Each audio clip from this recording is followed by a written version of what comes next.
never stepped foot in Kensington until about 7 years ago.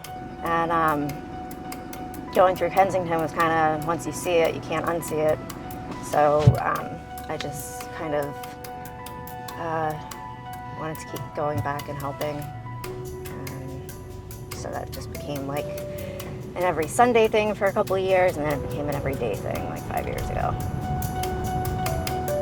Margaux is one of a kind. If you see her, she's like this little woman with like wavy red hair and tattoos and some busted up Converse. And like, she's an angel to so many people.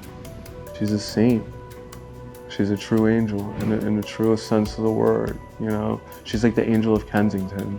What Margaux has done for the city of Philadelphia really is to be there to feed people in their greatest hour of need.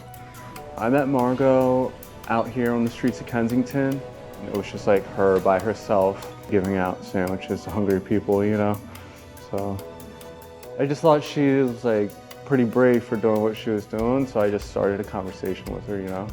On Christmas Day in 2014, Margaux overslept for a community service project that she had signed up to do. And so she bought 14 meals at Boston Market and fed people out of her car. From there, Margaux went on to start feeding people by the Love Fountain, which is where the name Sunday Love came from. Sunday Love really exploded during the pandemic and went from serving a few hundred meals a week to, in cooperation with Sharing Excess, serving thousands of meals a week.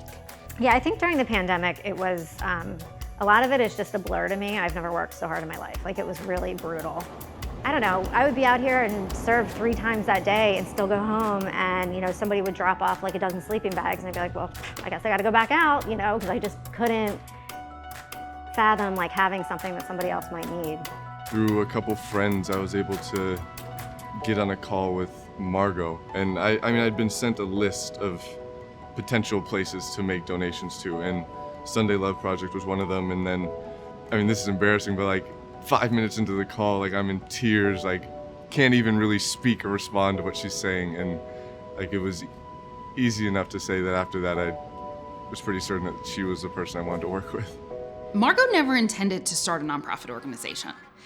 And I was brought in to support Margaux in doing some of the things that are beyond physically feeding people. The model of Greater Goods is that it is a choice food pantry. It gives people the dignity of a shopping experience. This is like brand new, so we've only been here since August 23rd. It is what we all would want for ourselves, and Margaux recognizes the importance of giving that to every person.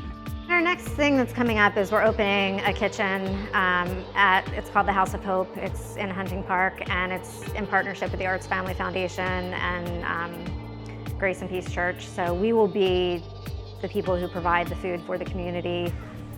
I am feeding people because it's the humane thing to do, and it's not like a privilege to have food. It's a basic human right, you know? I want people to feel like they're coming in and like we're your friends, and like here's some help if you need it, you know? Because that, when I first felt that, like, dude, I could have cried when I first felt that, you know? I remember feeling that, and I remember like feeling like a person again, you know? I think the coolest thing about this award, and the fact that Margaux's winning it, is she gives so much. She barely scrapes by just so she can help other people survive and live. And what this award does is give her an opportunity to take care of herself a little bit. When I found out, I was like, yo, we both were like screaming, and we were like, yeah, like it was wild. They told me what was happening, and I just was very confused, like, did they mean me? I hope the Philadelphia Award helps Margaux see how special she is in the way that everyone else sees how special she is. She's really an incredible person. She does incredible work. She is looking for nothing in return. And if Philadelphians can really recognize Margaux for who she is and the work that she's doing, I think the city will be better for it.